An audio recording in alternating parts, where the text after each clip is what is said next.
The car door was still shaking from the hit to my hand when I realized my own daughter hadn't even paused to see if I was breathing. Still, I kept my fingers curled against the metal, letting the pain steady me instead of break me. As the cold vibration settled into my bones, it carried a truth I'd ignored for years. While her laughter faded down the driveway, the sting in my wrist finally matched the sting she'd left in my life. The same uncaring slam she gave my hand, she'd given my heart 1,000 times before. That's when I decided. One door may have crushed my hand, but the next door closing would end her inheritance. All right, before we dive into this crazy story, do me a favor. Subscribe and tell us where you're watching from. Maureen waited in the front seat of her car, a soft hum of the engine filling the air as she checked the time. It was 4:15. The yoga class at the community center would be ending soon. She'd offered to pick up Sienna and Harper earlier that morning, the idea of sharing a brief moment with her granddaughter still giving her a quiet sense of satisfaction. Harper had been distant lately. Sienna's influence, Maureen suspected, but Maureen had always been patient. Her daughter was difficult, yes, but she could handle it. She was used to it. When they finally came into view, Maureen smiled and opened the car door, the warm spring air carrying the scent of damp earth. The sun, low in the sky, painted everything in a rich, golden light as Sienna and Harper crossed the parking lot. Harper was skipping ahead, her long braids bouncing, her face lit with the innocence of youth. Sienna trailed behind her, one hand on her phone, the other flicking her hair over her shoulder. Maureen's smile faltered for a second as she watched them. She couldn't remember the last time Sienna looked at her with warmth instead of irritation. The last time they spoke without the layers of bitterness that had built up between them over the years. But she dismissed the thought. It was just a door to be opened. She'd deal with it. Sienna reached the car first, a look of mild annoyance flashing in her eyes when she saw her mother in the driver's seat. "I thought I'd give you a ride," Maureen said, her tone calm but with an edge of something almost hopeful. "I'm good," Sienna replied shortly, stepping toward the passenger side of the car. But before Maureen could react, the door was slammed shut. Hard. The corner of the heavy metal door crashed directly into Maureen's right hand. The sharp pain bloomed immediately, shooting up her arm like fire, but she gritted her teeth and bit back a gasp.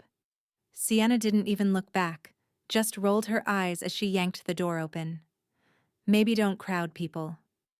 Maureen's hand trembled at her side, but she forced a smile.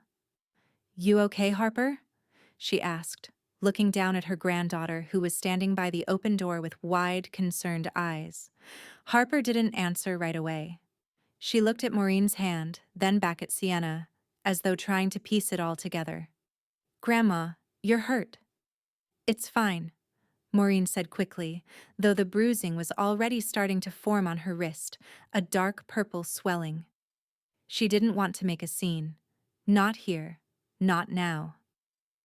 Sienna had always had a way of shifting blame, making it seem like everything was Maureen's fault.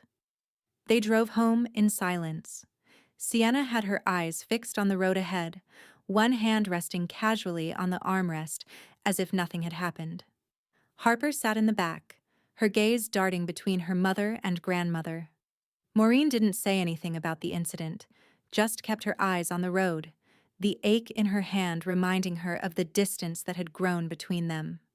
At dinner, the atmosphere was strained. The clinking of silverware and the soft hum of conversation felt almost foreign.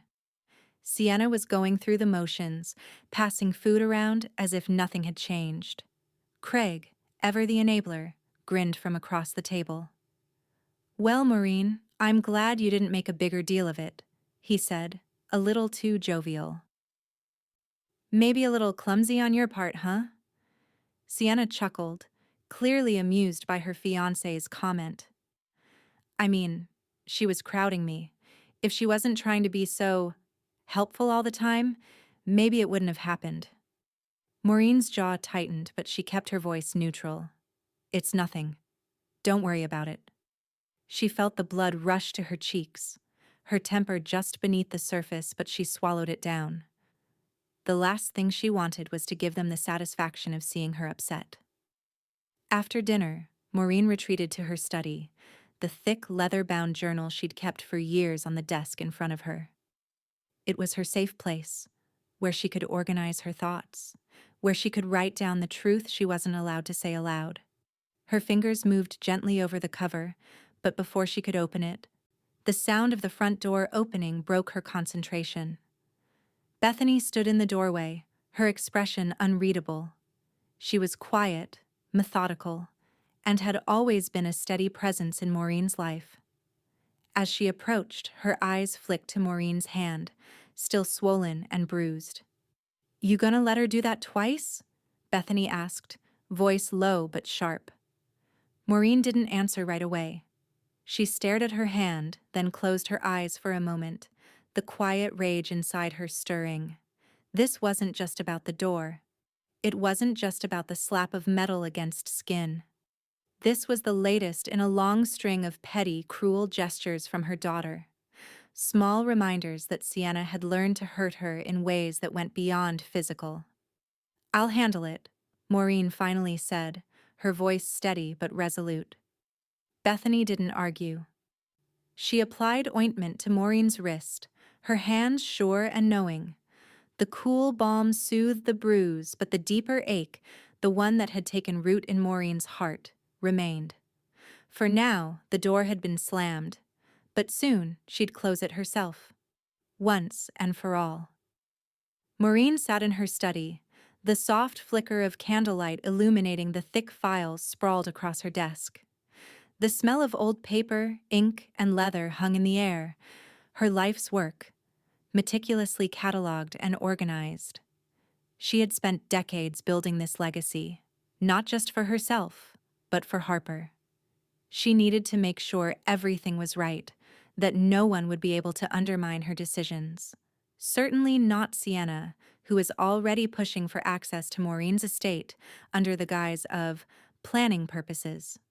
The phone rang, its sharp trill cutting through the quiet room. Maureen picked it up on the second ring. "Mom, I really need to see the will, just to make sure everything's in order for the future," Sienna said, her tone smooth, too smooth. Maureen's grip tightened on the receiver, the tightness in her chest intensifying as she fought the urge to lash out. Every word from Sienna felt like a calculated move, a way to get closer to something she thought she was entitled to. But Maureen had worked too hard to let this become another of Sienna's selfish games. "It's not necessary, Sienna," Maureen replied evenly. "You'll get everything in due time, as outlined." Sienna's voice dropped, a faint edge creeping in. "I just want to make sure you're not changing anything last minute. You know how unpredictable these things can be." "Not a chance," Maureen said firmly, her patience wearing thin. "But you're welcome to visit any time." There was a pause on the other end, a soft intake of breath before Sienna responded. "I'll come by tomorrow." Maureen hung up the phone without responding. Her chest felt tight, like a vice was squeezing her ribs.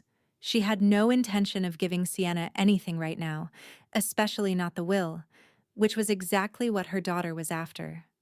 But Maureen had plans. Plans that didn't include handing over control of her hard-earned estate to someone who never learned the value of boundaries. A few days later, Maureen met with Noah Reyes, her trusted financial advisor, in his sleek downtown office. He was calm, precise, and had always respected her wishes, no questions asked. He slid a thick binder across the polished table, the one that detailed all her investments, trusts, and assets. "I've started restructuring everything, just as we discussed," Noah said, looking up at her. "I'm moving funds to ensure the right beneficiaries are in place and the assets are more securely protected." Maureen nodded, her eyes scanning the figures on the page. She wasn't just restructuring, she was fortifying her legacy, making sure that Sienna wouldn't have a claim to any part of it until Harper was old enough to manage it herself. The more distance she put between herself and her daughter, the better. "It's almost done," Noah added, tapping his pen on the edge of the folder.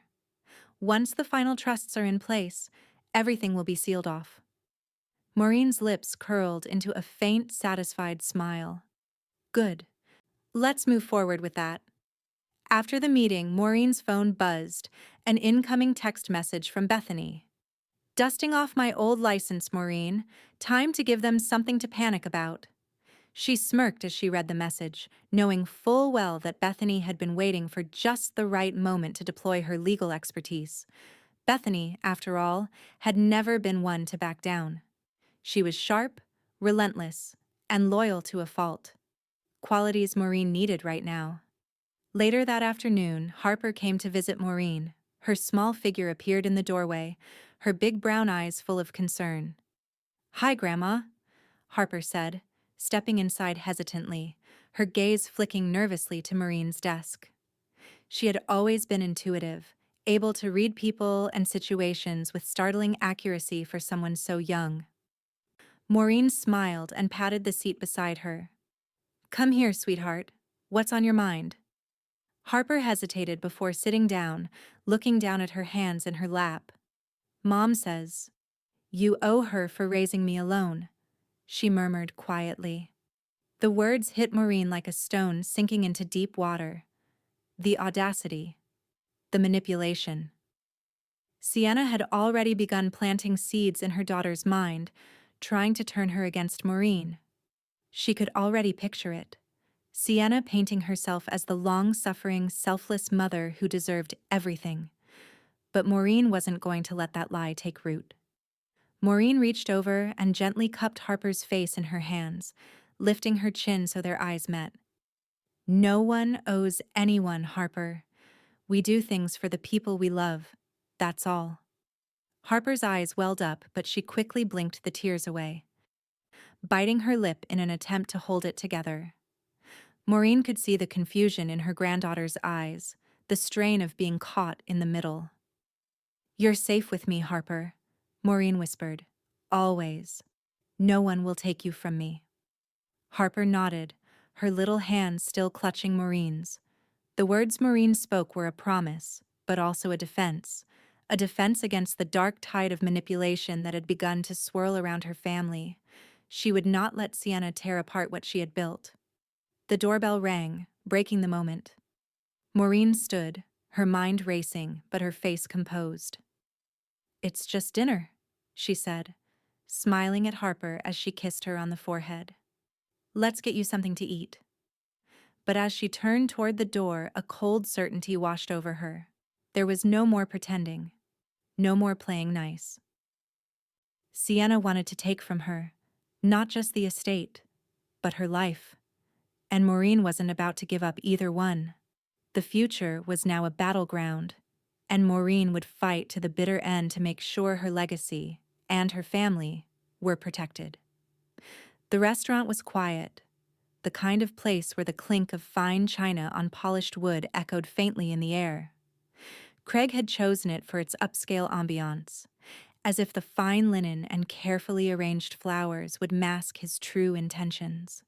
Maureen had known men like him before, smooth, polished, with smiles that never quite reached their eyes. Today, though, he was on his best behavior. He leaned forward, elbows on the table, a disarming grin on his face as he reached for his wine glass. "I just wanted to make sure you're comfortable, Maureen," Craig said, his tone just a touch too warm. "You've worked hard your whole life. You deserve to enjoy your retirement. We should talk about your future plans." Maureen took a slow sip of her own wine, her eyes narrowing just enough for the shift in her gaze to be noticeable. It was a casual suggestion, cloaked in the appearance of care, but Maureen knew better. She wasn't a naive woman, and certainly not when it came to the likes of Craig Donovan. "I'm perfectly comfortable," she replied, her voice cool but polite. "No need for extra planning just yet." He smiled at her response, but the smile was thin, practiced. You never know, Craig said, leaning back in his chair as he spoke, his fingers tapping lightly on his glass. These things tend to creep up on you.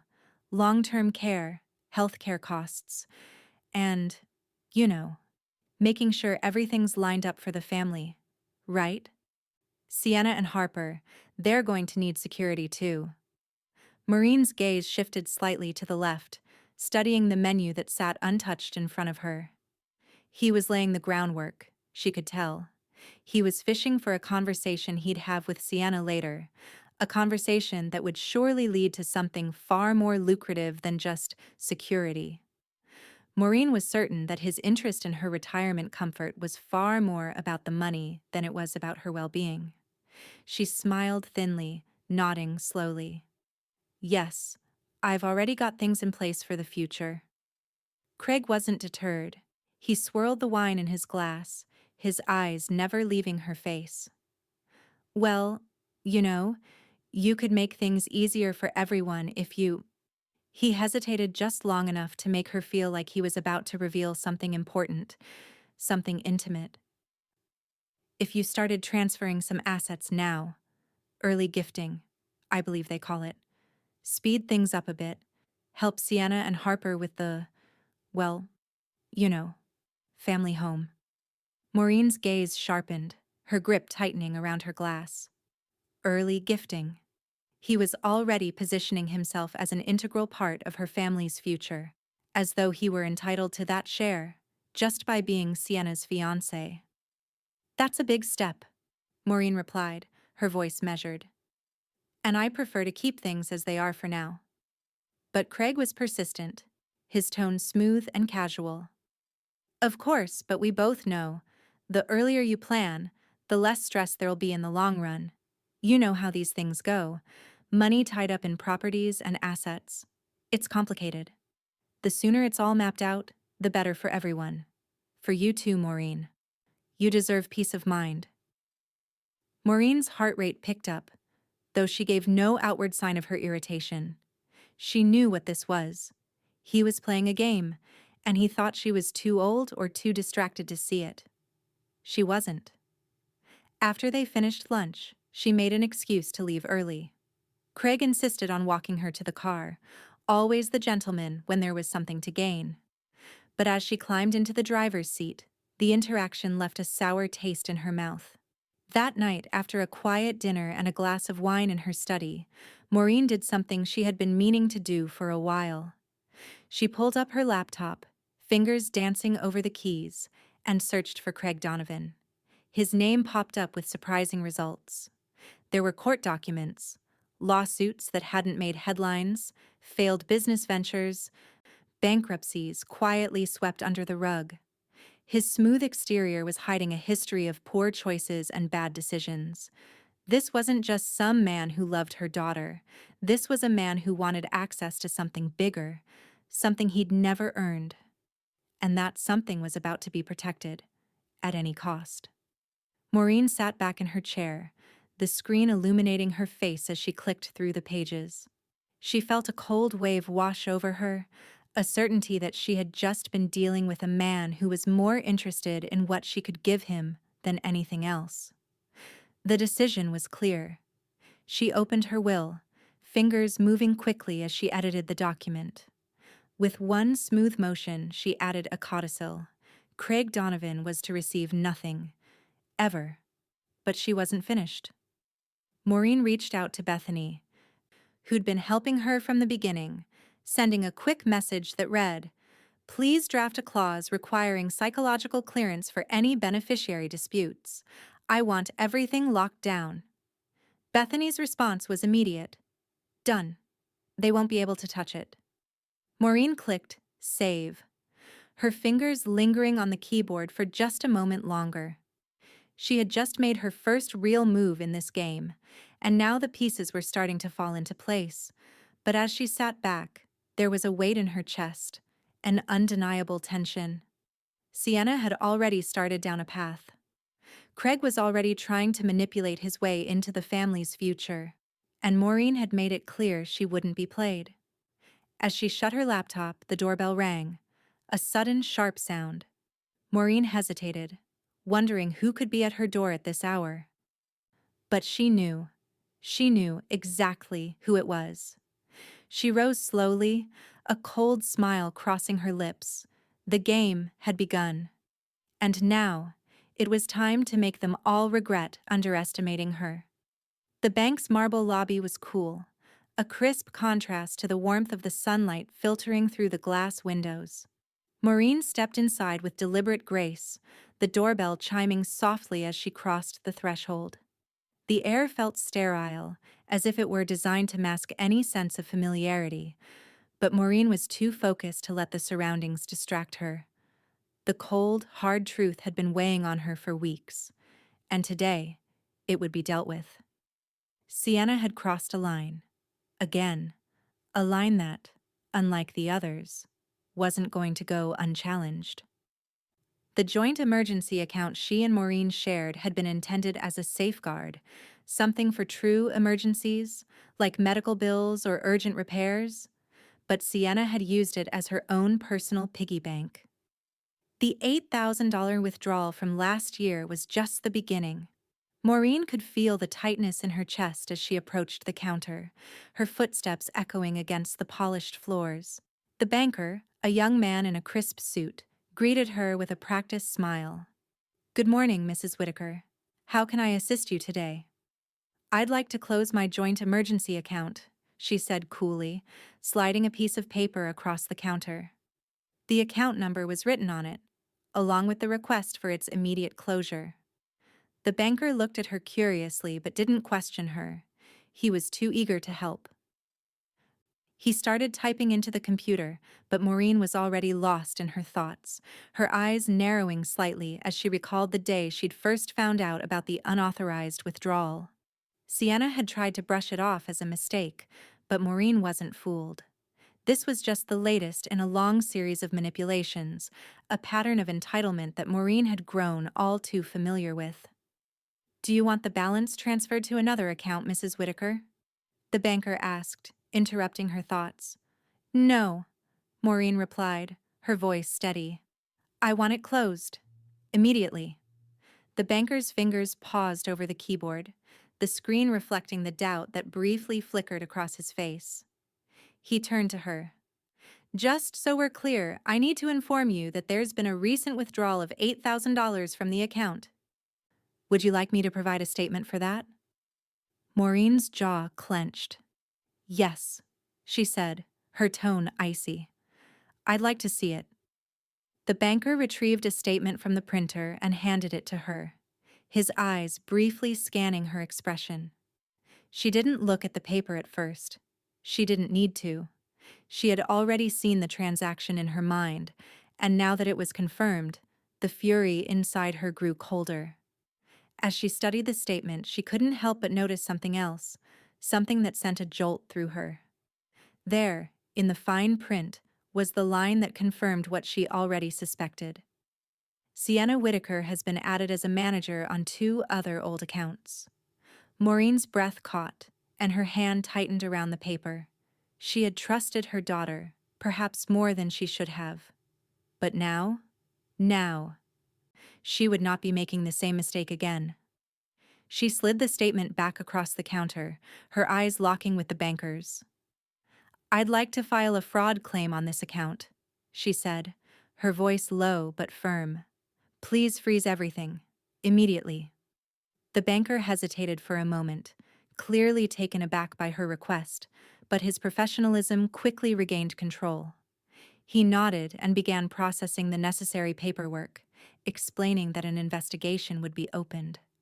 Maureen didn't wait around. She didn't need to. She knew exactly what needed to happen next. As soon as she stepped out of the bank, she pulled out her phone and dialed Noah Reyes. "Get in touch with Bethany," she said when he answered, her tone brisk. "I need you to make sure that everything is locked down, completely. We're restructuring the trust, and I want it done now. No more mistakes. The only heir on this account from now on is Harper. She's the sole beneficiary. Do you understand?" Noah's voice was calm and steady. "I've got it. I'll handle it." When she hung up, She didn't feel relief. No, the sense of justice she'd hoped for hadn't come yet. But she knew that everything she did from here on out would be calculated, deliberate. There would be no room for error. That evening, Maureen sat in her study, carefully reviewing the details of the new trust Noah was preparing. She'd spent years building this life, this legacy, and she wasn't about to let Sienna tear it apart with her sense of entitlement. The papers were neatly arranged in front of her, each decision documented, each move traceable. She wanted a paper trail. She wanted everything accounted for. She knew what she was doing, how risky this game was, but it had already gone too far, and she wasn't going to let Sienna get away with it. As the clock on the wall ticked closer to midnight, Maureen signed the final document for the trust, her pen scratching across the paper with a decisive flourish. The ink would seal her granddaughter's future. She was the only one who deserved it. But as Maureen set the pen down, a nagging feeling crept into her chest. A feeling that she wasn't yet done, that she had underestimated something, or someone. The doorbell rang. Maureen froze. The last time someone had come knocking at this hour, it had been Craig, with his smooth charm and hidden motives. But tonight, she knew. It was someone else. Someone she hadn't prepared for. With a deep breath, she stood and walked toward the door, her mind racing. The game had taken another turn, and she wasn't sure who would be left standing in the end. She opened the door, and for a moment, all she saw was the shadow of a figure standing just beyond the threshold. The chill in the air seemed to creep in, wrapping itself around her like a warning. It was time to face what came next. And this time, she was ready. The air in Maureen's kitchen felt thick with tension. Sienna had arrived unannounced, her sharp heels clicking against the floor as she made her way into the room. There was no apology for her earlier behavior, no acknowledgement of the rift between them. Only the same entitled composure Maureen had grown so tired of. "I need to talk to you," Sienna said, her voice taut. "You've been avoiding me." Maureen set down the cup she'd been holding, her movements slow and deliberate. She wasn't afraid of her daughter's fury. She had faced much worse, and the weight of years spent under Sienna's thumb made the anger feel small and distant now. She turned toward Sienna, her face calm, but her eyes sharp. "I haven't been avoiding you, Sienna. I've been busy. There's something you need to see." From the drawer in front of her, Maureen pulled out a stack of papers and placed them neatly on the counter. Her fingers grazed the top sheet as she slid it toward Sienna with deliberate slowness. Sienna glanced at the papers, confusion flickering briefly on her face. "What's this?" Maureen let the silence stretch out between them. Then, with a quiet certainty, she said, "These are the records of your unauthorized withdrawals, the $8,000 you took from our joint account. I didn't think you'd just forget, so I made sure to keep track." Sienna's eyes snapped to Maureen's, her lips pressing into a thin line. "That's not theft," she said quickly, her voice rising, defensive. "It's what I'm owed. You don't understand what I've been dealing with." Maureen's breath caught, but her expression never wavered. "No. What you've just lost is your claim to anything from me, Sienna. Everything you thought was owed to you is gone." The words hung in the air, heavy with finality. Sienna's face flushed with indignation. "You can't just—" Her voice cracked, but she pushed forward. "This is my inheritance too. I have a right to it." Maureen's gaze didn't falter. "Not anymore." Sienna opened her mouth, but before she could speak, a shift in the room made Maureen's attention snap to the door. Craig stepped into the kitchen, his broad frame filling the doorway. His eyes immediately went to the papers on the counter, then back to Maureen with an unreadable expression. The smugness was gone, replaced with something harder, more calculating. He looked from Maureen to Sienna, his voice low. "What's going on here?" Sienna's shoulders squared as she stepped forward, trying to reclaim control. "Mom's trying to cut me off," she snapped. "She's claiming that I stole from her." "No, what you did was take from me without permission." Maureen interrupted smoothly, her voice calm but firm. She held up her phone, and the room went still.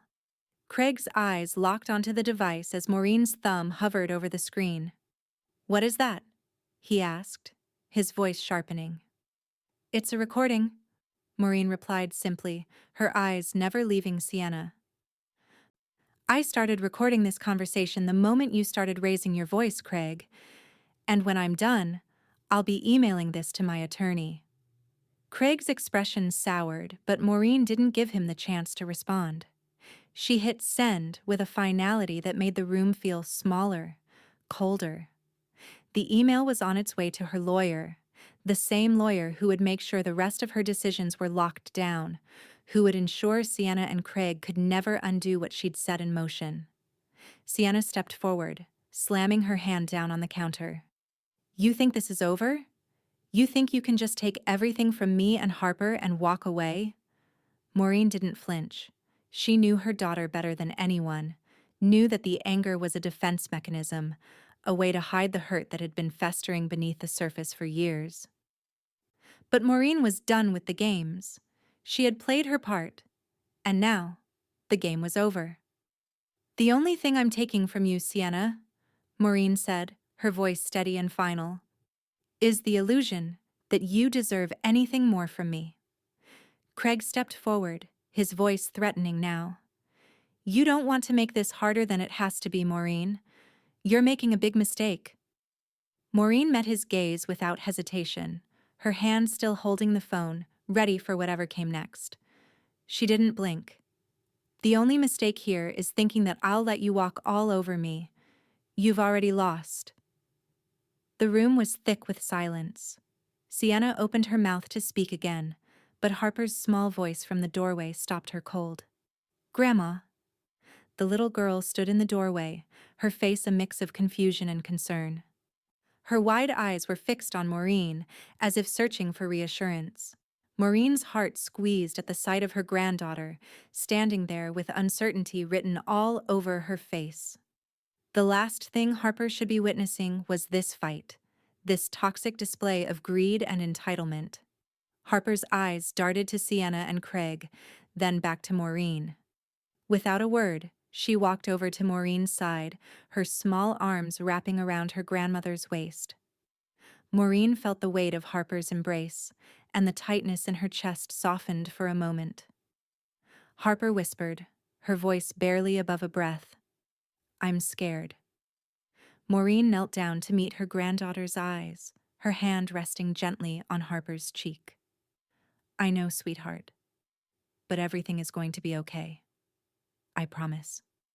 Sienna watched them from across the room, the realization dawning in her eyes that Maureen had already made her decision, that nothing Sienna could say or do would change what was coming. The fight wasn't over yet, but Maureen had made sure her granddaughter wouldn't be part of it. And as for Sienna, well, the battle was just beginning, and Maureen wasn't backing down. With one final glance at her daughter and Craig, Maureen stood tall. "You've had your chance," she said softly, before turning her attention back to Harper. "Now, it's time for something new." As the door to the kitchen swung shut, Maureen felt a weight lift off her shoulders, but she knew this was only the beginning. The real war had yet to come. The morning light slanted through the blinds, casting long shadows across Maureen's study.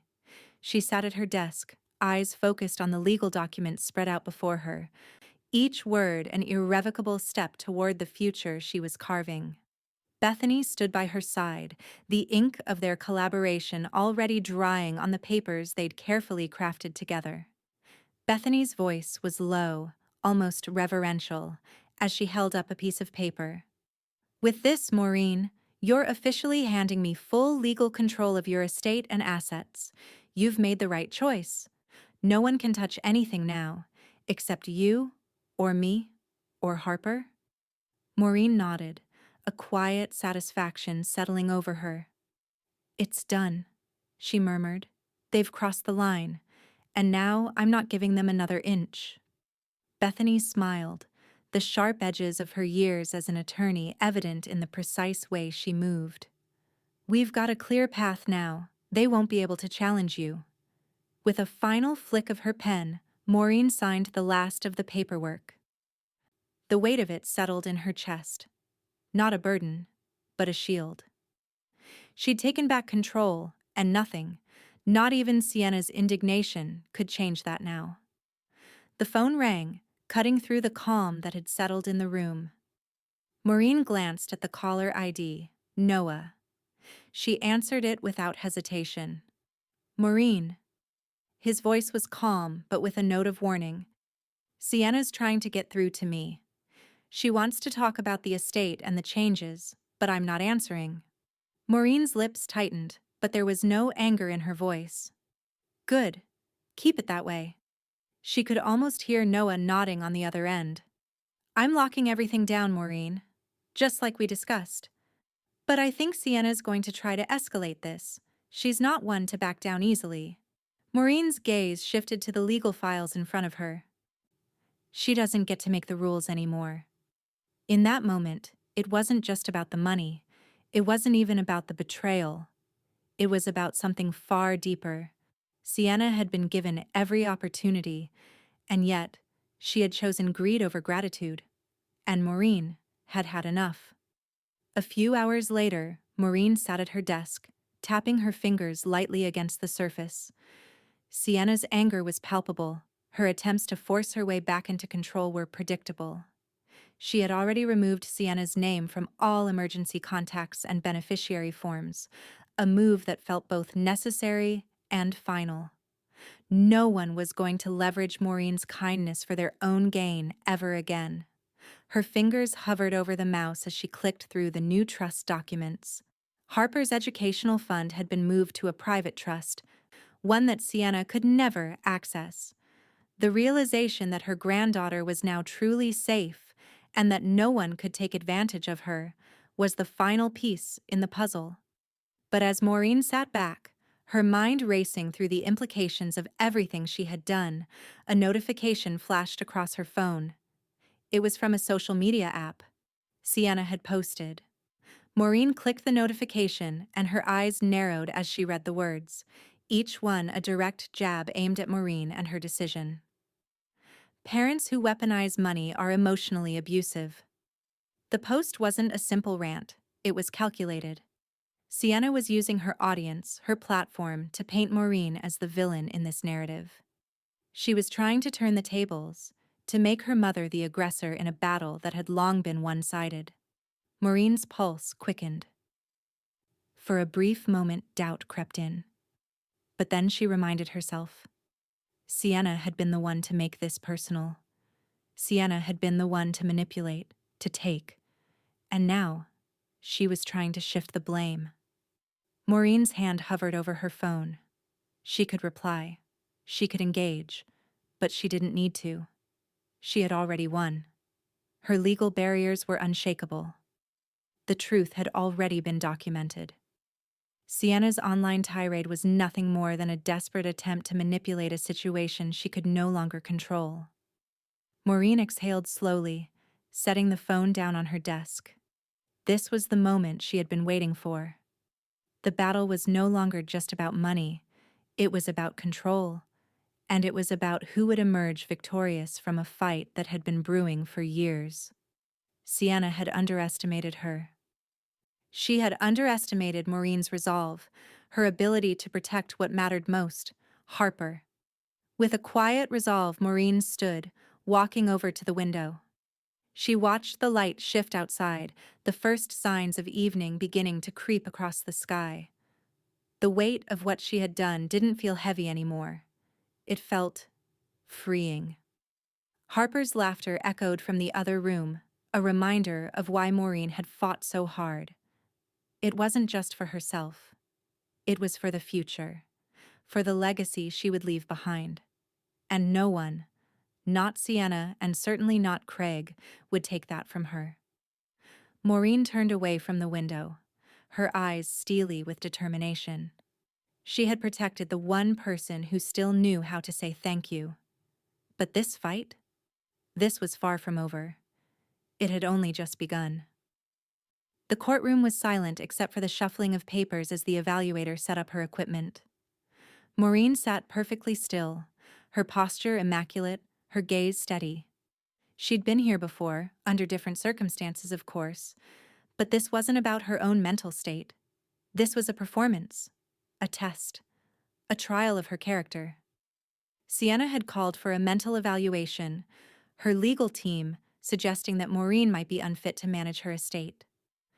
It wasn't the first time Sienna had tried to manipulate the system, but Maureen knew better than to underestimate the depths to which her daughter would sink. She had made the decision to fight back, and she wasn't going to let Sienna paint her as an unstable, irrational woman.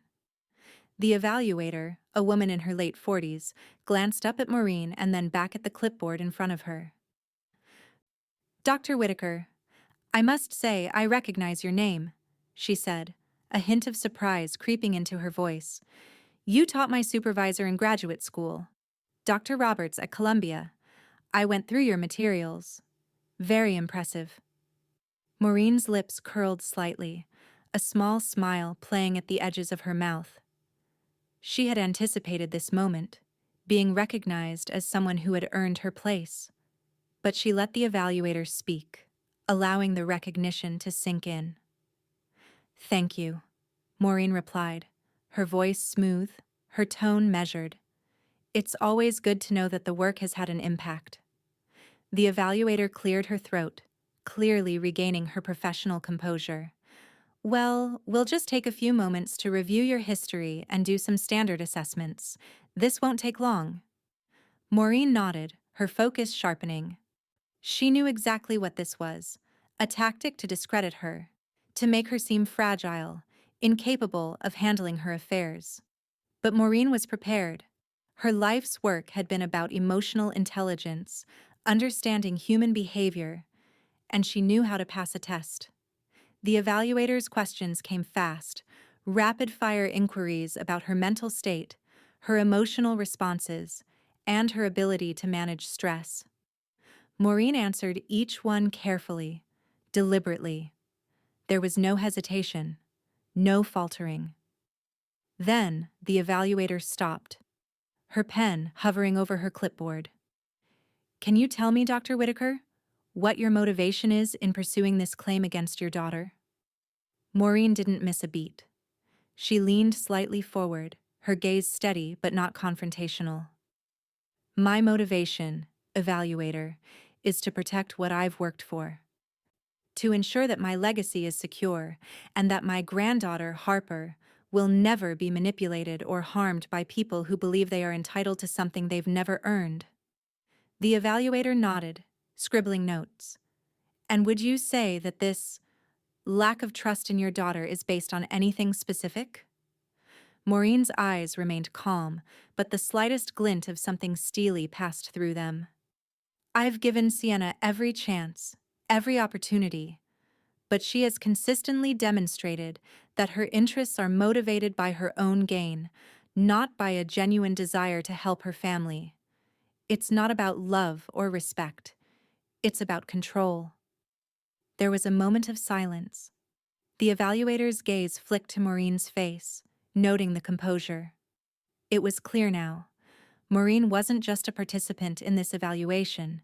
She was the one in control. "Thank you, Dr. Whitaker," the evaluator finally said, her voice softer now. "You've been very cooperative. I'll submit the report shortly." The session ended quietly, the evaluator making a few final notes before leaving the room. Maureen remained seated, the weight of the moment pressing down on her. This wasn't just about passing the test. It was about showing the world that no one could undermine her anymore.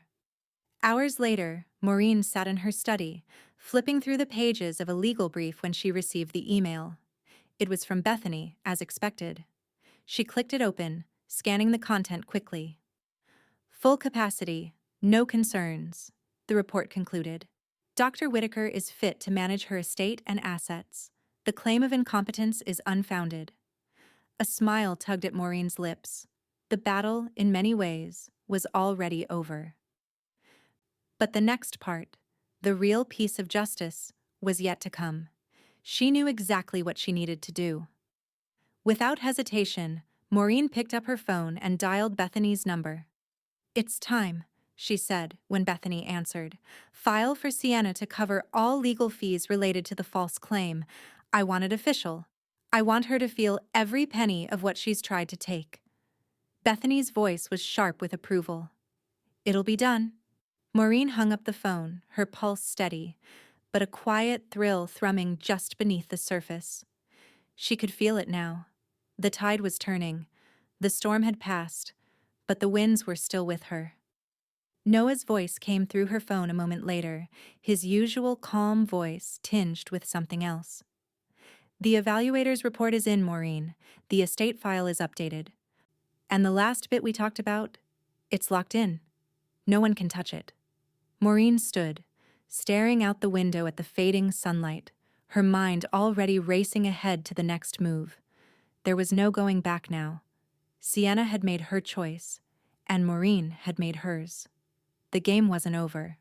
Not by a long shot. With one final glance at her phone, Maureen sent a message to her lawyer, an almost imperceptible smile on her face. "Let's make sure Sienna's final mistake is the one she can never undo." The battle was won, but the war had just begun. The quiet of the house felt different now. The tension, the constant push and pull between Maureen and Sienna, had become a low hum in the background of her life. Always there, but increasingly distant. Maureen sat in her study, the soft ticking of the grandfather clock echoing in the room. Her fingers lightly resting on a small notebook that had sat untouched for months. Harper's handwriting filled the pages, each entry a careful record of her observations, her thoughts, and, unbeknownst to Sienna and Craig, a shield. Maureen flipped through the pages, her heart tightening as she read. There were dates, times, snippets of conversations Harper had overheard, and even screenshots of text messages and online posts that painted a picture Maureen had feared for years but never fully understood. Harper had been watching, listening, absorbing the toxic undercurrents of the family dynamics with a clarity that both broke Maureen's heart and solidified her resolve. One entry stood out, its words seared into Maureen's memory. "If Grandma loved you, she'd give us the house." Craig's voice rang through Maureen's mind, the words dripping with manipulation, yet masked as an innocent remark. It was the same tactic Sienna had used throughout their entire relationship, twisting love and loyalty into something transactional. But now, Harper had caught the venom behind the words. It wasn't just Craig. It was both of them. And Harper, the innocent in all of this, had begun to see it too. Maureen felt a sudden pang of guilt. She had tried to shield Harper, to protect her from the worst of Sienna and Craig's manipulations, but the truth was now in front of her. Harper had been paying attention all along.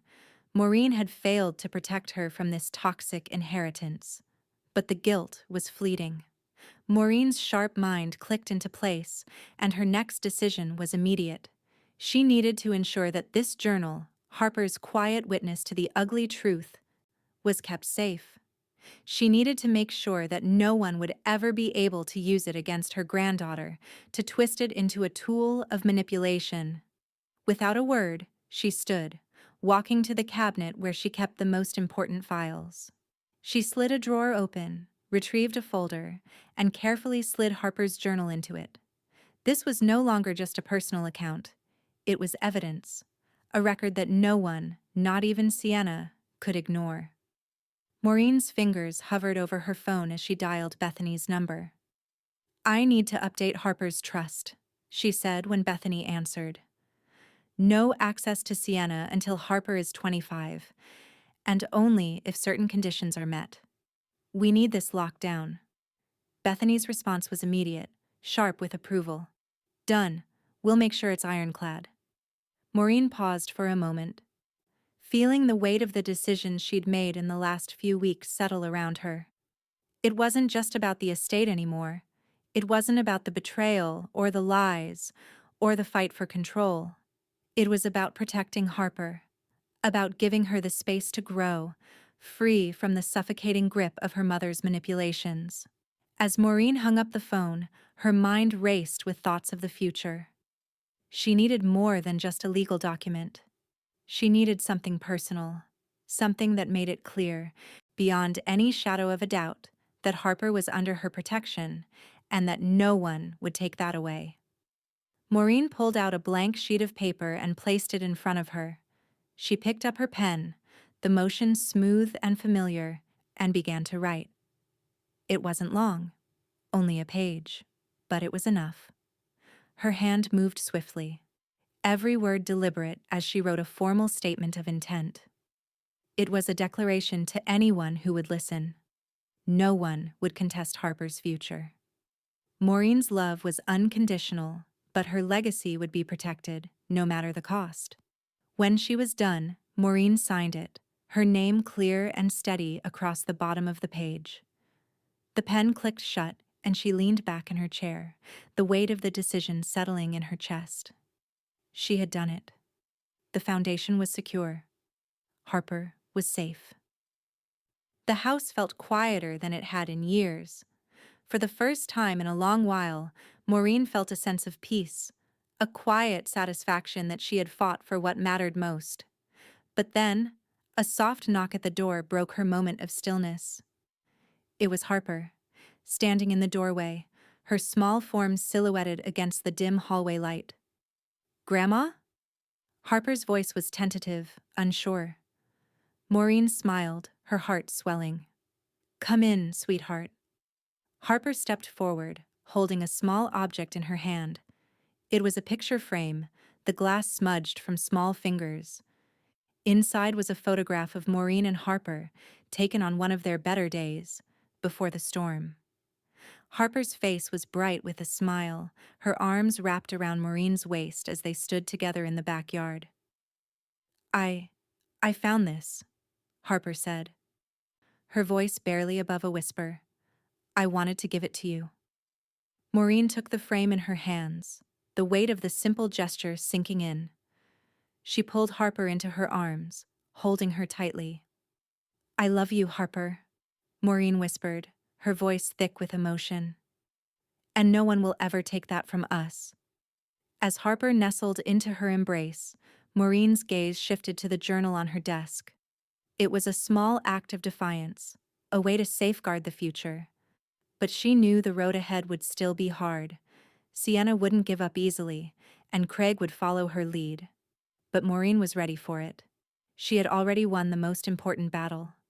And now, with Harper in her arms, Maureen knew she could fight anything. Anything at all. The email sat in Maureen's inbox, its subject line innocuous enough. "We're in a tight spot. Just until next quarter." It was from Sienna. The words felt like an echo in Maureen's mind, an all too familiar plea. The kind of request Maureen had heard before, dressed up in the same excuses and promises. Just until next quarter. Maureen stared at the message for a long time, her fingers poised over the keyboard. The flicker of temptation was there, the old impulse to help her daughter, to ease the burden Sienna had placed on herself, but the weight of everything, of the trust she had built, of the steps she had already taken, pressed down on her. No, she couldn't do it. Not anymore. She leaned back in her chair, the silence in the room thick with the decision she had already made. There would be no more loans, no more bailing Sienna out of the messes she created. Not this time. Without a second thought, Maureen deleted the message. She wouldn't dignify it with a response. It was over. Bethany's call came minutes later, her voice crisp and professional. "I've prepared the formal response," she said, without preamble. "Your refusal is now on record. The loan request is denied." Maureen nodded, even though Bethany couldn't see her. "Good. Let them learn that no one can push me around anymore." Bethany's voice softened, just a hint. "You've made the right call." Sienna will be furious, but this time, she'll have no one to blame but herself. Just as Maureen hung up, her phone buzzed again, a notification flashing on the screen. This time, it was from Craig. A post on social media, one of those vague, passive-aggressive rants he liked to share. His words dripped with thinly veiled threats. Ungrateful elders, always so quick to take, never willing to give. It's a shame when family turns their back, but some people are just too far gone. Maureen's fingers tightened around her phone. The audacity of it all. Craig had learned to use social media as a weapon, a way to stir up anger and play the victim. But Maureen wasn't going to fall for it. The post was as empty as his promises, a desperate attempt to provoke her, to make her feel guilty. She locked her phone, then set it aside with a quiet exhale. It wasn't just words anymore. It was a game, a dangerous one, and she was done playing by their rules. It was time to take control. Maureen stood, walked to the hallway, and headed straight to the security system panel. With deliberate movements, she activated the security cameras she had installed just a few days ago. Hidden, discreet, but effective. She'd been preparing for this moment. The cameras would catch every move Craig and Sienna made, every attempt to manipulate her. There would be no more surprises, no more feeling vulnerable. She turned to the next step. Maureen went to her desk drawer and pulled out the documents that had been sitting there for a few days now, untouched. It was time to freeze all credit tied to her name. All the accounts, all the access Sienna had been using for her own financial schemes. Everything was locked down. No more easy access. Maureen wasn't going to let them destroy her legacy. As she clicked through the necessary forms to complete the freeze, her phone buzzed again. This time, it was a text from Harper. "They're mad, but not at me this time." Maureen's heart softened. The bond between them was unbreakable, and though Harper had witnessed so much of the chaos, Maureen would make sure that the weight of it never fell on her shoulders. She paused for a moment, staring at the text. The image of Harper standing by her side, the trust and love between them, fueled her resolve. Harper was the future. Sienna and Craig could scream and rant all they wanted, but Harper would be safe.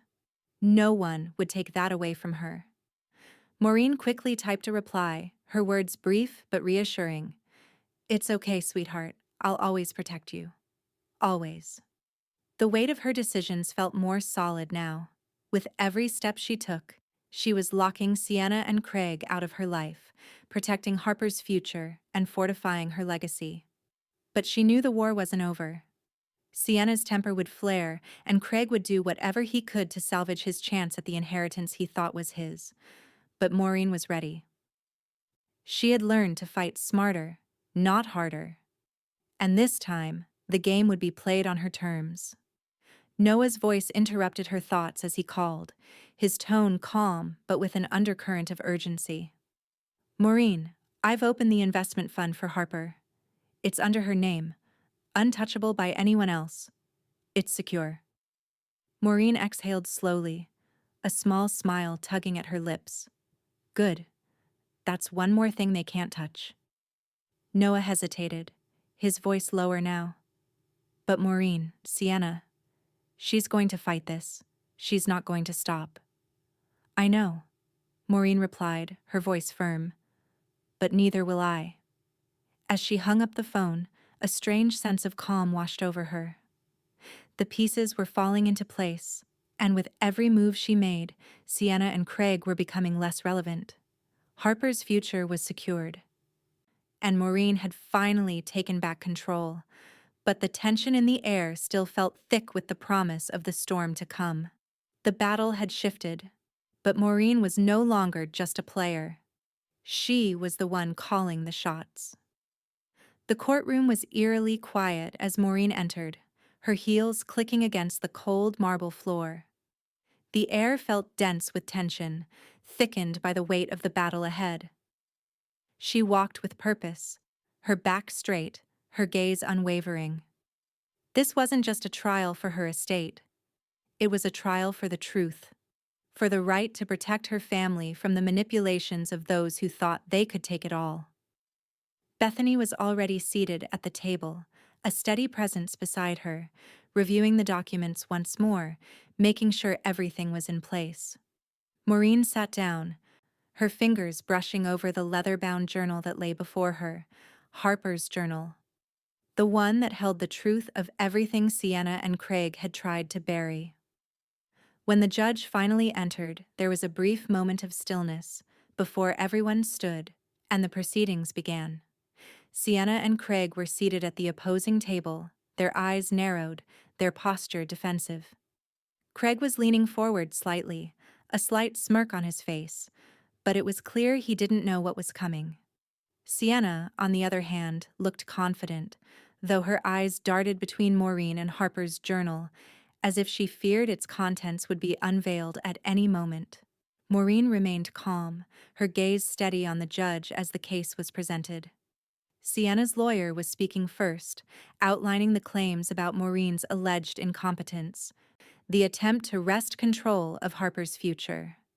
The lawyer's words were hollow, twisting the facts to fit their narrative, but Maureen knew better. She had all the proof she needed.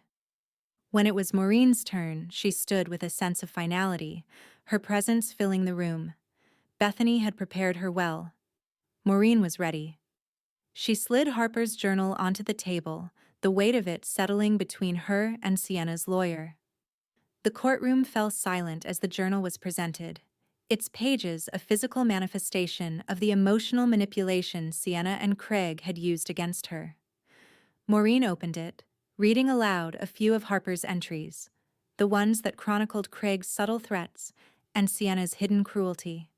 She read the one that had burned in her memory.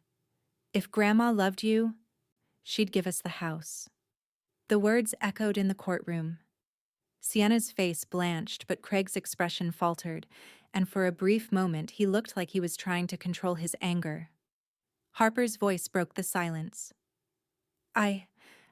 I need to say something," Harper whispered from the witness stand, her small voice trembling but resolute. She had been sitting quietly throughout the proceedings, her hands clasped in her lap, her eyes wide with uncertainty. But now, she was stepping forward, her moment. The room fell even quieter, every gaze fixed on her. Harper cleared her throat and, with a strength that belied her age, spoke. "I don't want to be with them. I want to stay with Grandma. She takes care of me. She loves me." Her voice broke as she said it, but she wiped away the tears that started to well up. "They always say things that make me feel bad. I don't want to go back with them." Her words were like a bomb in the courtroom, the truth hanging in the air like smoke. Maureen's heart clenched, but she remained composed. Harper was strong, stronger than anyone gave her credit for. Sienna's lawyer was visibly shaken, his notes scattered as he tried to collect himself. Craig avoided eye contact with anyone, his face tense with frustration. He shifted uncomfortably in his chair, clearly rattled by Harper's testimony. The judge, a stern woman with a keen sense of fairness, adjusted her glasses as she looked over the papers Maureen had presented. The weight of the evidence was undeniable. Sienna's lawyer couldn't mount a proper defense. Every attempt at undermining Maureen's competence had fallen apart with the journal's damning entries, the testimony, and the documented proof of Sienna's manipulations. Finally, the judge spoke. "Based on the evidence presented," she began, her voice cutting through the tension in the room, "and the testimony provided by both the parties involved and the minor child, I am ruling that Harper will remain with Maureen Whitaker on weekends with no restrictions. It is clear that the environment at the other home is not conducive to her well-being." A quiet gasp passed through the courtroom as the judge's ruling sank in. Sienna's face reddened, her hands clenching in frustration. Craig's jaw tightened, and he slumped back in his seat, his earlier bravado gone. But it wasn't over. The judge continued. "Furthermore, Sienna Whitaker, you are hereby reprimanded for misusing guardianship law. Your actions in attempting to undermine Maureen's rights and manipulate the system for personal gain are not only unethical, but unacceptable. The courtroom was still, the weight of the judge's words settling over everyone like a heavy curtain. Sienna sat frozen, her eyes locked on the judge, but there was no escape from the verdict. She had lost. As the hearing drew to a close, Maureen remained seated, her hands resting on the journal. She glanced over at Harper, who was sitting with Bethany now, her wide eyes reflecting a mixture of relief and exhaustion. Maureen's heart swelled with pride. Harper had been through so much, but today, they had both won. As the proceedings wrapped up, the judge made one last statement. This matter is concluded, but I want to remind all parties here that the courts will not tolerate further abuse of legal processes or attempts to manipulate a child's well-being for personal gain. Maureen rose, her heart pounding, her emotions simmering beneath the surface. She glanced over at Sienna and Craig one last time. This was it. They had tried to take everything from her, but now, with Harper safe, Maureen had won the ultimate victory. As they exited the courtroom, Maureen turned to Harper, her voice soft but firm. "Everything is going to be okay now," she whispered. And for the first time in a long time, Maureen believed it.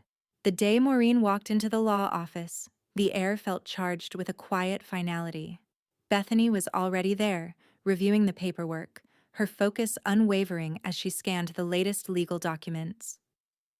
The sharp scent of coffee mingled with the musty warmth of old leather-bound case files, but Maureen didn't need to take it all in. Her mind was locked on the task ahead. Bethany looked up when Maureen entered, her eyes sharp behind her glasses. "Everything is in place. Harper's trust is sealed until adulthood. There's no access for anyone, not even you." Maureen's hands shook slightly as she slid into the chair opposite Bethany, but her resolve was steel. This wasn't just about closing loopholes or securing her own future. This was about Harper. This was about protecting the only thing that truly mattered now, her granddaughter's well-being. Bethany slid a thick folder toward Maureen, the papers neatly organized inside. "Here's the final order. Craig's name is now on the permanent exclusion list. He has no access to any of Harper's assets, no contact with her under any circumstances. And Sienna's been notified. She can't contest this again." The weight of those words settled around Maureen like a heavy cloak. She felt no victory, no thrill, only the satisfaction of knowing that every legal safeguard had been put in place to protect Harper. Her hand rested on the folder for a long moment before she slowly closed it, sealing the deal in more ways than one. But it was when Sienna called that the real test began. The phone buzzed, the name Sienna flashing on the screen, and Maureen hesitated for just a moment before answering. "What do you want, Sienna?" Her voice was flat, guarded. No warmth, no hesitation. There was no point in pretending. "I don't understand why you're doing this." Sienna's voice crackled through the line, laced with frustration. "This isn't what Dad would have wanted. He would have wanted us to be a family again, to fix things." Maureen's breath caught for a second, but her voice remained unwavering. "He would have wanted his granddaughter safe, which you failed to do." There was silence on the other end, a long, painful pause. Then Sienna's voice broke through, softer now, almost pleading. "Mom, please.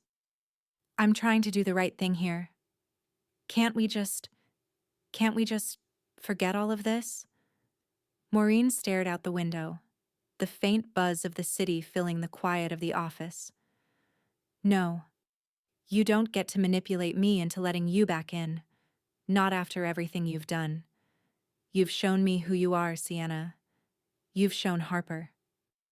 A choked sob rang out from the phone, but Maureen didn't flinch. This wasn't about Sienna anymore. This was about Harper, and nothing.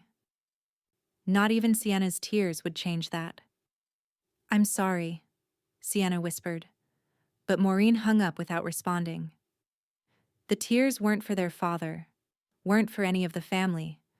Sienna had only ever cried for herself.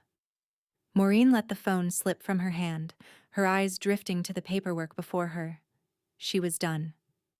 They were both done. Later that evening, when the weight of the day had settled, Maureen received a text from Noah. Harper's therapist appointment is set. She's on track. We've also opened a savings account for her. Her future is secure. Maureen smiled to herself, the knot in her stomach loosening just a little. Harper had been through so much. She deserved this peace. She deserved to grow up without being shaped by Sienna's demands or Craig's manipulations. As she sat back, the sound of the front door creaked open. And Maureen glanced up just as Harper walked into the room. The little girl's face was flushed from playing outside, but her eyes were searching for something, something that Maureen had hoped she could always provide. Harper walked over to her grandmother, her small hands gripping the edge of the chair, and Maureen opened her arms without a word. Harper climbed onto Maureen's lap and nestled her head against her chest, the soft, innocent trust in the child's embrace filling Maureen's heart. "Grandma," Harper whispered, her voice so small that Maureen barely heard it. "Will they ever stop?" Maureen stroked Harper's hair, her heart breaking a little at the question. "No, sweetheart," she whispered, her voice thick with the promise of protection. "They won't. But you don't have to worry anymore. You're safe here. Always." And for the first time in a long time, Maureen allowed herself to believe it. The battle had been long, and it wasn't over yet. But in this moment, this quiet moment, she had won. Her family was no longer in pieces. It was whole. And no one, not Sienna, not Craig, could break it again. Maureen held Harper a little tighter, the weight of everything finally lifting. There was a sense of peace now, a new chapter beginning. And for the first time, Maureen felt like she was finally starting to live on her own terms. But as she looked out the window, a soft shiver ran through her, as if the winds were warning her that even peace could be fragile. The storm wasn't over yet, and Maureen was ready for whatever came next. The mornings were quieter now. Maureen had settled into a routine of sorts, a rhythm she hadn't known in years. The chaos of the past few months, the trial, the decisions, the betrayals, had left their mark. But for the first time in ages, Maureen felt like she was in control of her life again. She had won. And Harper, her granddaughter, was safe. It was in the quiet of one of these mornings that Maureen sat down to write. It wasn't a decision she'd made lightly. It had been simmering in her for weeks, the thoughts that had been swirling in her head finally needing an outlet. So, she began to write. At first it was just for herself. A few paragraphs, nothing more, about family, boundaries, the complexities of love and the weight of expectations.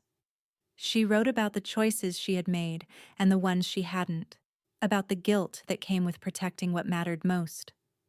Slowly, the words began to take shape. And soon, Maureen was writing not just for herself, but for anyone who might understand. Her first essay, on family estrangement and the power of boundaries, was a reflection on what it meant to stand firm in the face of emotional manipulation, how love could be weaponized and twisted into something toxic. She didn't expect it to be more than a personal catharsis, but when she sent it off to a local community newsletter, she didn't anticipate the response. Within a week, the newsletter contacted her again. People had read it, and they wanted more. So Maureen wrote another and another. Each piece was a reflection of the journey she'd taken, the painful realizations that had come with letting go of her daughter's expectations. The essays were raw, unflinching, and soon they began to resonate with others who had been in similar situations. The essays started getting more traction, and before long, one of them, a piece titled "Boundaries Are Not Abuse, but Entitlement Is," went viral. It was a simple statement, yet it carried so much weight, So much truth. Maureen spoke about how entitlement could poison relationships and how drawing a line wasn't an act of cruelty, but of self-preservation. She had become a voice for those who had felt silenced, and the response was overwhelming. Sienna, ever the image-conscious woman, had taken great care to present herself as the picture of professionalism and calm. But Maureen's words were like a knife in the quiet, slicing through the carefully constructed veneer.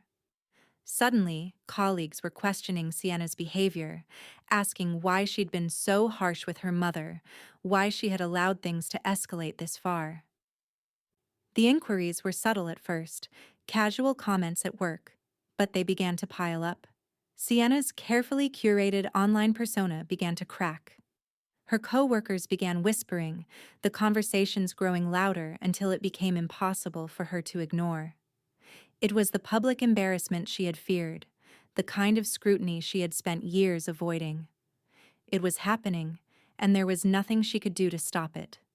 Craig, ever the enabler, took to social media to defend his fiancée. But as the online commentary about Maureen's essays grew, Craig's posts became increasingly defensive, even reckless. One afternoon, he posted a vague and angry message about entitled children who forget their roots, and the ugliness of family fallouts. His followers, those who had once been loyal to him, began to question him too. His usual bravado faltered, and before long, he deleted his account entirely.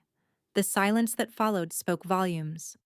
Maureen, on the other hand, couldn't help but feel a certain satisfaction. The years of being pushed down, of being told she wasn't enough, were finally paying off. She hadn't done this for revenge, but she had done it for clarity. And now the world was beginning to see what had been happening behind closed doors. The phone call came as a surprise. Maureen was sitting in her study, a cup of tea warming her hands, when she picked up the receiver. The voice on the other end was calm, professional. "Maureen Whitaker?" the voice asked. "This is Felicia Sanders from Good Life magazine. We've been following your essays and wanted to talk to you about publishing your story.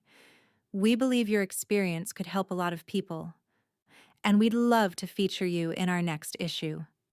Maureen blinked, momentarily stunned. Her story. She had always written for herself, for her own peace of mind. The thought that her journey, the one she had fought so hard for, could resonate with a wider audience felt almost surreal. She had never imagined it would go this far. But now, it was happening. I'm flattered," Maureen replied, her voice steady, though her heart was racing. "I'd be happy to discuss it."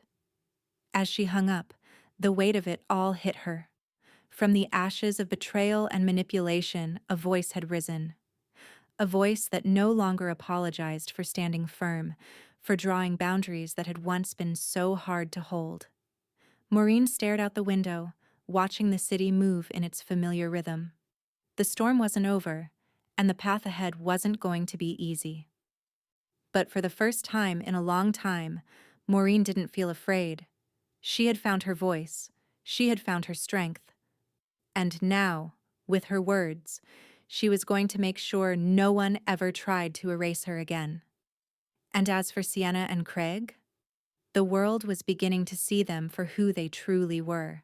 They could run. They could hide. But Maureen had already won. And her story? It was just beginning. The school auditorium was dimly lit, the air thick with anticipation. Maureen sat in the front row, her hands clasped together in her lap, watching the rows of students nervously fidgeting as the showcase began. The event, a school-wide presentation of projects and creative works, had started as just another evening for Maureen. But tonight, it was something much bigger. Tonight, Harper would be standing at the podium, reading her piece aloud for the first time. Maureen had read the piece before, of course. She had encouraged Harper to write it, to find her voice amid the chaos of their lives. It was Harper's story, but it was also Maureen's story. A reflection of everything they'd been through, wrapped in the small hands of a child. The weight of it hung in the air even now, as Maureen glanced at Harper backstage. Harper looked smaller than usual, standing in the wings, peeking out from behind the curtain. Maureen could see the slight tremor in her shoulders, the nervousness that came with standing up in front of people. But there was something else there, too, something deep and unshakable. This was Harper's moment, and Maureen had no doubt that it would be one to remember. When Harper stepped onto the stage, the audience fell silent, as though they could feel the power of the moment before Harper even opened her mouth. The dim lights above made her small figure look even more fragile, but Maureen knew better. Harper was not fragile. Not anymore. Harper cleared her throat, her voice tiny at first, but steadying as she looked out over the crowd. Maureen's heart tightened, but she stayed still, her eyes fixed on the girl who had become more than she had ever expected. Harper spoke. "My name is Harper Whitaker, and I'm here to tell you a story about love and about boundaries, things I didn't understand until recently. You see, when I was little, I thought love meant you just gave, and you never said no. But now I know that love means saying no when it's important, and standing up for yourself when you need to." The audience remained still, listening intently. The words Harper spoke weren't just words. They were a reflection of everything Maureen had fought for, everything she had worked to protect. This wasn't a speech that Harper had been assigned as part of an assignment. This was her truth, raw and untamed, spilling out into the room like a wound that had finally been allowed to heal. Harper continued, her voice growing stronger as she read. "For a long time, I didn't understand why my mom and grandma weren't happy. I didn't understand why my grandma was sad a lot, or why people talked bad about her. They told her she was selfish, and that she didn't care about me or my mom. But I know now that wasn't true. I know now that Grandma loved me so much, she did everything she could to keep me safe from the people who didn't care about me like she did." The room was so quiet. Maureen could hear her own breath in the silence. She could feel the weight of every word, every syllable Harper spoke. And then it happened. Harper paused, looked down at the paper in her hands, and blinked back tears. "I used to think I was the problem," Harper continued, her voice barely a whisper. "But I'm not. And I'm not going to let anyone make me feel like I am ever again." The room remained still, but Maureen saw the shift. She saw the subtle change in the audience's faces. There were mothers wiping their eyes, fathers exchanging glances, teachers with their hands pressed to their mouths in quiet shock. Harper's words weren't just affecting them. They were affecting Maureen too, in ways she couldn't have anticipated. Harper had found her own voice, and in doing so, she had reclaimed a piece of their past. When Harper finished, the audience went quiet for a beat longer, as if they were afraid to break the moment. And then, as if on cue, they stood. One by one, the applause started, growing louder until the room seemed to shake with the sound of it. Maureen's chest tightened as she stood and clapped along with them. Her heart swelled with pride as she saw Harper's face light up with a mixture of surprise and relief. Harper had done it. She had spoken her truth. She had given the world a glimpse into their world, and it had made all the difference. As the clapping subsided, Maureen couldn't help but feel the shift that was happening outside the walls of this school. Noah's voice echoed in her mind. "This is only the beginning." It was clear now that Harper's story was no longer just theirs to carry. It was a story the world was beginning to hear. And it was one Maureen would help tell. Later that evening, Maureen sat down at her desk and pulled out her phone. Noah had already posted a video of Harper's reading, with her permission. It spread quickly. Within hours, it was on parenting blogs, elder rights forums, and social media platforms. People were sharing it, commenting on it, discussing the power of a child's voice in the face of injustice. Maureen's own words were there too. shared in tandem with Harper's story, but it was Harper who was stealing the spotlight. Sienna's voice, ever so faint now, was no longer the loudest in the room. The next morning, Maureen received a message from Bethany. It was short, but pointed. Sienna's lawyer is sending a threat. They're considering a defamation suit. You should be prepared. Maureen's fingers tightened around her phone, but she didn't flinch. She wasn't afraid anymore. The truth was on her side. And as for Craig? Maureen opened her email and saw the news. Craig Whitaker files for personal bankruptcy. The sound of the news felt like a distant echo, the final chime of a clock ticking down on everything he had tried to take. Maureen set the phone down, her mind moving faster than her hands could follow.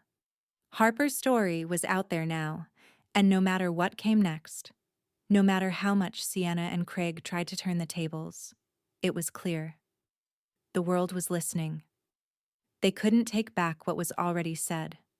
The storm had passed. For now. But Maureen knew better than to think they were finished, and this time she was ready for whatever came next. The email arrived just after dinner, its subject line so unassuming that Maureen almost missed it. Good Life Publishing, Book Proposal Review. Her hands trembled as she clicked it open, her eyes scanning the words that blurred before her. They wanted to publish her story.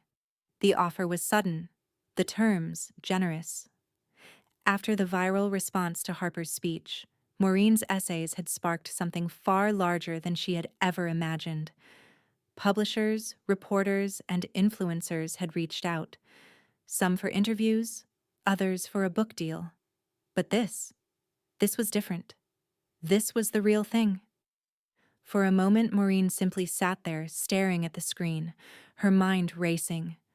The years of suffering, the quiet patience, the endless heartache, it all led to this moment. She had found her voice. And now, the world wanted to hear it.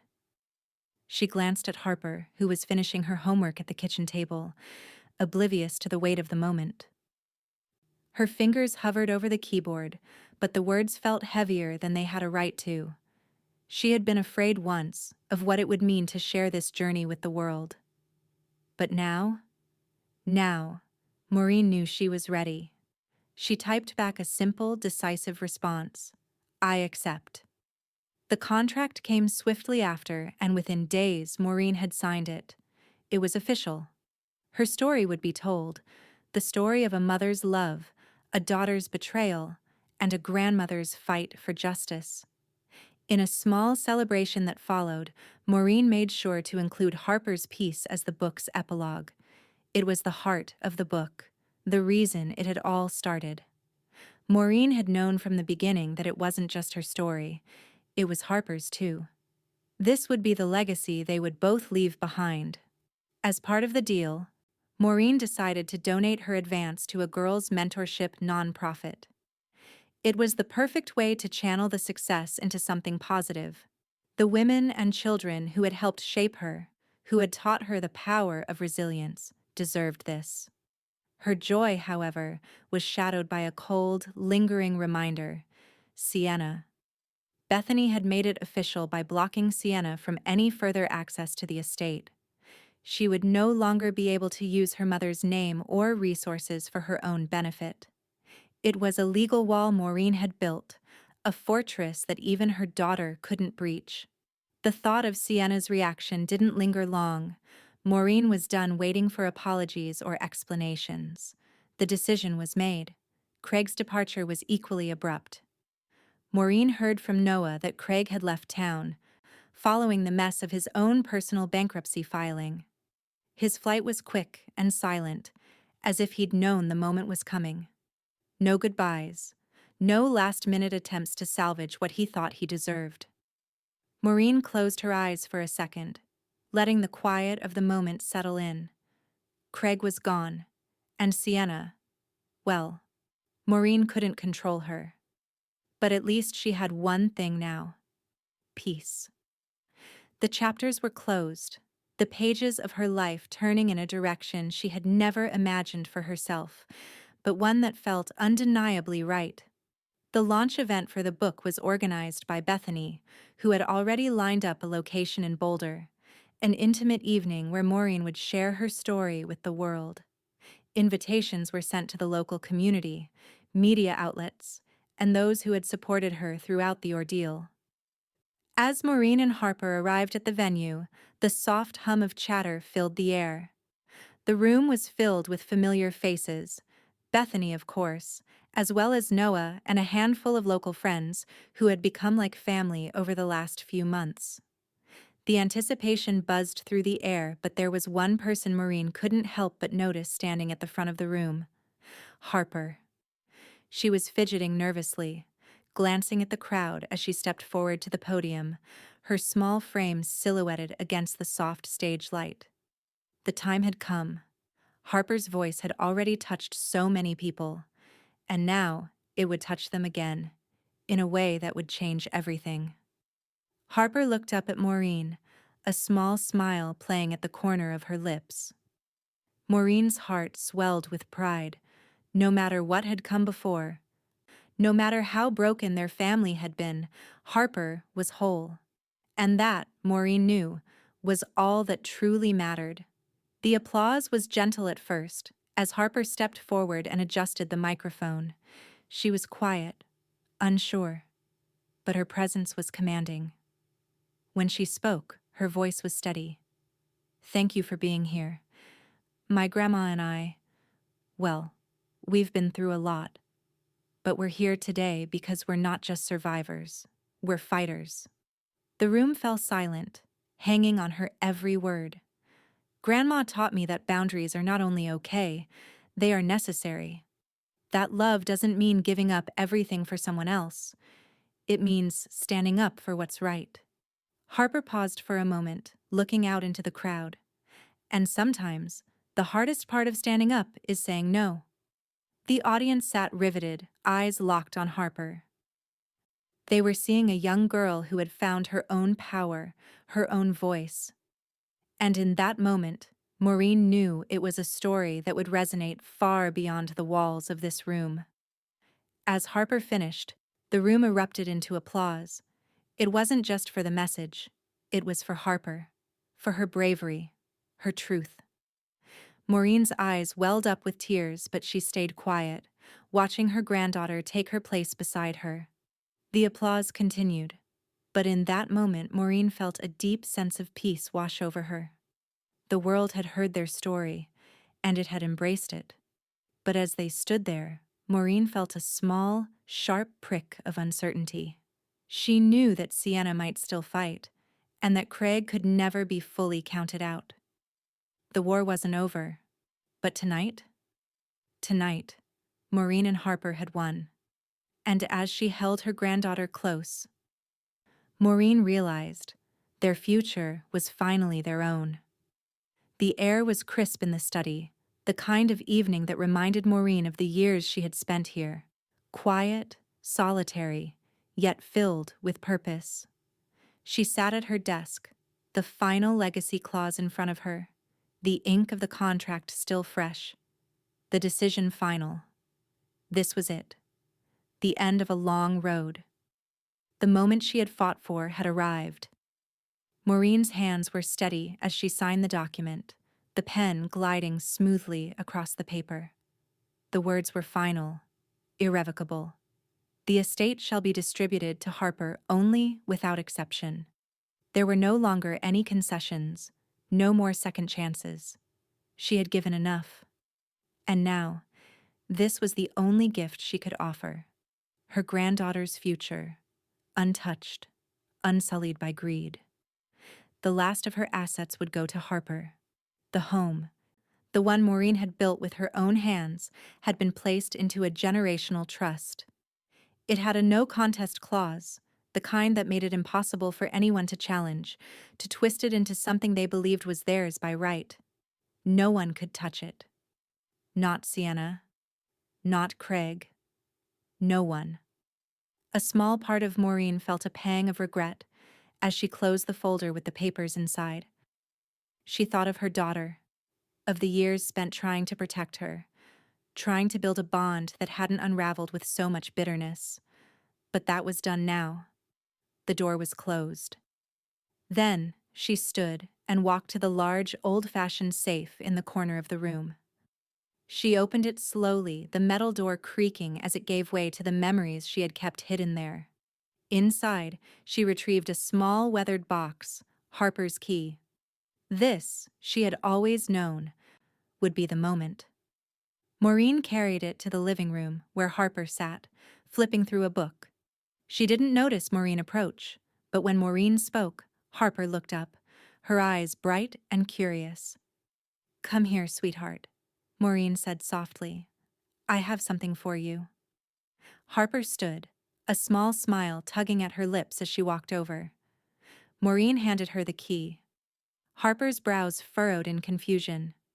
"What's this for?" "This is the key to the box," Maureen explained gently. "The one that holds everything. The story of us, the journals, the letters, everything you need to know." Harper turned the key in her hand, feeling the weight of it, then followed Maureen into the study. As Maureen unlocked the box, the scent of old paper and ink filled the air. Inside were the journals Maureen had kept, her personal accounts, the history of their family, the letters that would explain everything from Maureen's perspective. It was Harper's inheritance, yes, but it was more than that. It was her legacy, her history. Harper looked up at her grandmother, the weight of the moment settling in. "Is this for me?" she asked softly, her voice barely above a whisper. Maureen nodded, her eyes softening. "It's yours, Harper. All of it. To understand who we are, where we've been, and why I fought for you." Harper gently lifted the journals, her hands trembling. She knew, even in that moment, how much this all meant. There was a sense of finality, but also something new.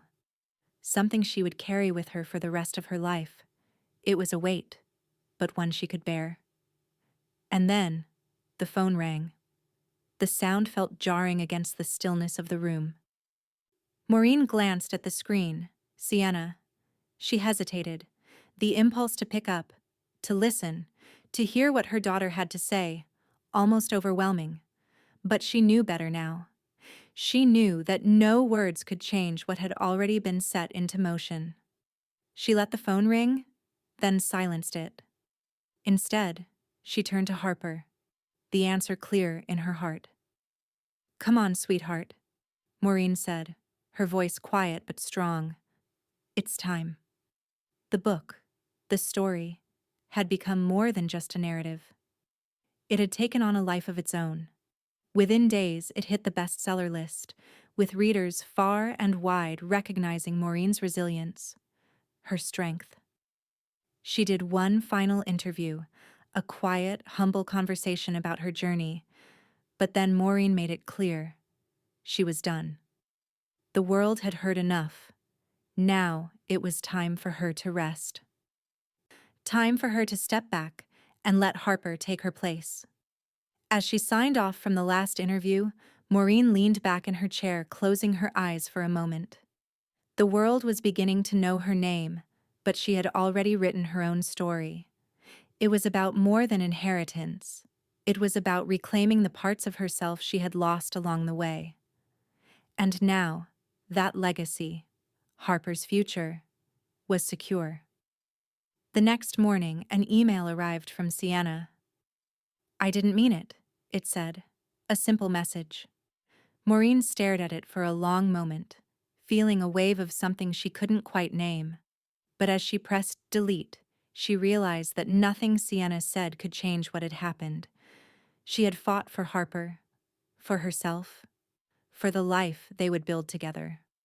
Harper turned 18 soon after, her life unfolding before her in ways Maureen never thought possible. The weight of their history, of the past, had been lifted. Harper stood tall, walking into her future with the kind of peace that only comes when you've finally reclaimed what was always yours.